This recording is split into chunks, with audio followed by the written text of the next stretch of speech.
75वां अध्याय। राजसूय यज्ञ की पूर्ति और दुर्योधन का अपमान। राजा परीक्षित ने पूछा, भगवान, अजातशत्रु धर्मराज युधिष्ठिर के राजसूय यज्ञ महोत्सव को देखकर जितने मनुष्य, नरपति, ऋषि, मुनि और देवता आदि आए, वे सब आनंदित हुए, परंतु दुर्योधन को बड़ा दुख हुआ, बहुत पीड़ा हुई। यह बात मैंने आपके मुख से सुनी है। भगवान, आप कृपा करके इसका कारण बतलाइए। श्री सुखदेव जी महाराज ने कहा, परीक्षित, तुम्हारे दादा युधिष्ठिर बड़े महात्मा थे। उनके प्रेम बंधन से बंधकर सभी बंधु बांधवों ने राजसूय यज्ञ में विभिन्न सेवा कार्य स्वीकार किया था। भीमसेन भोजनालय की देखरेख करते थे, दुर्योधन कोषाध्यक्ष थे, सहदेव अभ्यागतों के स्वागत सत्कार में नियुक्त थे और नकुल विविध प्रकार की सामग्री एकत्र करने के काम करते थे। अर्जुन गुरुजनों की सेवा शुश्रूषा करते थे और स्वयं भगवान श्री कृष्ण आए हुए अतिथियों के पांव पखारने का काम करते थे। देवी द्रौपदी भोजन परसने का काम करती और उदार शिरोमणि कर्ण खुले हाथ दान दिया करते थे। परीक्षित, इसी प्रकार सात्विक, विकर्ण, हार्दिक्य, विदुर, भूरिश्रवा आदि, बालिक के पुत्र और संतर्दन आदि राजसूय युग में विभिन्न कर्मों में नियुक्त थे। वे सब के सब वैसा ही काम करते थे जिससे महाराज युधिष्ठिर प्रिय और हित हो।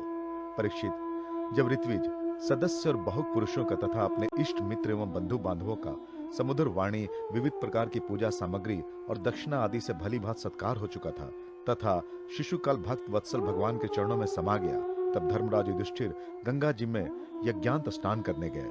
उस समय जब वे अवभृत स्नान करने लगे, तब मृदंग, शंख, ढोल, नौबत, नगारे और नरसिंगे आदि तरह तरह के बाजे बजने लगे। नर्तकियां आनंद से झूम झूम कर नाचने लगी। झुंड के झुंड गवैये गाने लगे और वीणा, बांसुरी तथा झंझी मंजरा बजने लगे। इनकी तुमुल ध्वनि सारे आकाश में गूंज गई। सोने के हार पहने हुए यदु, सुंजय, कंबोज, कुरु, केकय और कोसल देश के नरपति रंग बिरंगी ध्वजा पताकाओं से युक्त और खूब सजे धजे गजराजों, रथों, घोड़ों तथा सुसज्जित वीर सैनिकों के साथ महाराज युधिष्ठिर को आगे करके पृथ्वी को कपाते हुए चल रहे थे। यज्ञ के सदस्य, ऋत्विज और बहुत से श्रेष्ठ ब्राह्मण वेद मंत्रों का ऊंचे स्वर से उच्चारण करते हुए चले। देवता, ऋषि, पितर, गंधर्व आकाश से पुष्पों की वर्षा करते हुए इसकी स्तुति करने लगे। इंद्रप्रस्थ के नर नारी इत्र, फुलेल, पुष्पों के हार, रंग बिरंगे वस्त्र और बहुमूल्य आभूषणों से सज धज कर एक दूसरे पर जल, तेल, दूध, मक्खन आदि रस डालकर भिगो देते, एक दूसरे के शरीर में लगा देते और इस प्रकार क्रीड़ा करते हुए चलने लगे। वरांगनाएं पुरुषों को तेल, गोरस, सुगंधित जल, हल्दी और गाढ़ी केसर मल देती और पुरुष भी उन्हें उन्हीं वस्तुओं से सरोवर कर देते। उस समय इस उत्सव को देखने के लिए जैसे उत्तम उत्तम विमानों पर चढ़कर आकाश में बहुत सी देवियां आई थी, वैसे ही सैनिकों के द्वारा सुरक्षित इंद्रप्रस्थ की बहुत सी राजमहिलाएं भी सुंदर सुंदर पालकियों पर सवार होकर आई थी। पांडवों के ममेरे भाई श्री कृष्ण और उनके सखा उन रानियों के ऊपर तरह तरह के रंग आदि डाल रहे थे। इससे रानियों के मुख लजीली मुस्कुराहट से खिल उठते थे और उनकी बड़ी शोभा होती थी। उन लोगों के रंग आदि डालने से रानियों के वस्त्र भीग गए थे। उनके शरीर के अंग प्रत्यक्ष वक्षस्थल, जंघा और कटिभाग कुछ कुछ दिख से रहे थे। वे भी पिचकारी और पात्रों में रंग भर भर कर अपने देवरों और उनके सखाओं पर उड़ेल रही थी। प्रेम भरी उत्सुकता के कारण उनकी चोटियों और जूड़ों के बंधन ढीले पड़ गए थे तथा उनमें गूंथे हुए फूल गिरते जा रहे थे। परीक्षित, उनका यह रुचि और पवित्र विहार देखकर मलिन अंतःकरण वाले पुरुषों का चित्त चंचल होता था, काम मोहित हो जाता था। चक्रवर्ती राजा युधिष्ठिर द्रौपदी आदि रानियों के साथ सुंदर घोड़ों से युक्त एवं सोने के हारों से सुसज्जित रथ पर सवार होकर ऐसे शोभायमान हो रहे थे मानो स्वयं राजसूय यज्ञ, प्रयाज आदि क्रियाओं के साथ मूर्तिमान होकर प्रकट हो गए हों। ऋत्विजों ने पत्नी संयाज, एक प्रकार का यज्ञ कर्म तथा यज्ञांत स्नान संबंधी कर्म करवाकर द्रौपदी के साथ सम्राट युधिष्ठिर को आचमन करवाया और उसके बाद गंगा स्नान। उस समय मनुष्यों की दुंदुभियों के साथ ही देवताओं की दुंदुभियां भी बजने लगी। बड़े बड़े देवता, ऋषि मुनि, पितर और मनुष्य पुष्पों की वर्षा करने लगे। महाराज युधिष्ठिर का स्नान कर लेने के बाद सभी वर्णों एवं आश्रमों के लोगों ने गंगा जी में स्नान किया, क्योंकि इस स्नान से बड़ा महापापी भी अपनी पाप राशि से तत्काल मुक्त हो जाता है। तदनंतर धर्मराज युधिष्ठिर ने नई रेशमी धोती और दुपट्टा धारण किया तथा विविध प्रकार के आभूषणों से अपने को सजा लिया। फिर ऋत्विज, सदस्य, ब्राह्मण आदि को वस्त्राभूषण दे देकर उनकी पूजा की। महाराज युधिष्ठिर भक्त परायण थे, उन्हें सब में भगवान के ही दर्शन होते, इसलिए वे भाई, बंधु, कुटुंबी, नरपति, इष्ट मित्र, हितैषी और सभी लोगों की बार बार पूजा करते। उस समय सभी लोग जड़ाओं, कुंडल, पुष्पों की हार, पगड़ी, लंबी अंगरखी, दुपट्टा तथा मणियों के बहुमूल्य हार पहनकर देवताओं के समान शोभायमान हो रहे थे। स्त्रियों के मुखों के भी दोनों कानों के कर्णफूल और घुंघराली अलकों से बड़ी शोभा हो रही थी तथा उनके कटी भाग में सोने की करधनियां तो बहुत ही भली मालूम हो रही थी। परीक्षित, राजसूय यज्ञ में जितने लोग आए थे, परम शीलवान, ऋत्विज, ब्रह्मवादी सदस्य, ब्राह्मण, क्षत्रिय, वैश्य, शूद्र, राजा, देवता, ऋषि, मुनि, पितर तथा अन्य प्राणी और अपने अनुयायियों के साथ लोकपाल, इन सब की पूजा महाराज युधिष्ठिर ने की। इसके बाद वे लोग धर्मराज से अनुमति लेकर अपने अपने निवास स्थान को चले गए। परीक्षित, जैसे मनुष्य अमृत पान करते करते कभी तृप्त नहीं हो सकता, वैसे ही सब लोग भगवत भक्त राजर्षि युधिष्ठिर के राजसूय महायज्ञ की प्रशंसा करते करते तृप्त न होते थे।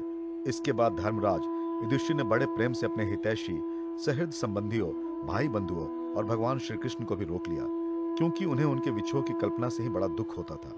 परीक्षित, भगवान श्री कृष्ण ने यदुवंशी वीर साम आदि को द्वारकापुरी भेज दिया और स्वयं राजा युधिष्ठिर की अभिलाषा पूर्ण करने के लिए, उन्हें आनंद देने के लिए वहीं रह गए। इस प्रकार धर्मनंदन महाराज युधिष्ठिर मनोरथों के महान समुद्र को, जिसे पार करना अत्यंत कठिन है, भगवान श्री कृष्ण की कृपा से अनायास ही पार कर गए और उनकी सारी चिंता मिट गई। एक दिन की बात है, भगवान के परम प्रेमी महाराज युधिष्ठिर के अंतपुर की सौंदर्य संपत्ति और राजसूय यज्ञ द्वारा प्राप्त महत्व को देखकर दुर्योधन का मन डाह से जलने लगा।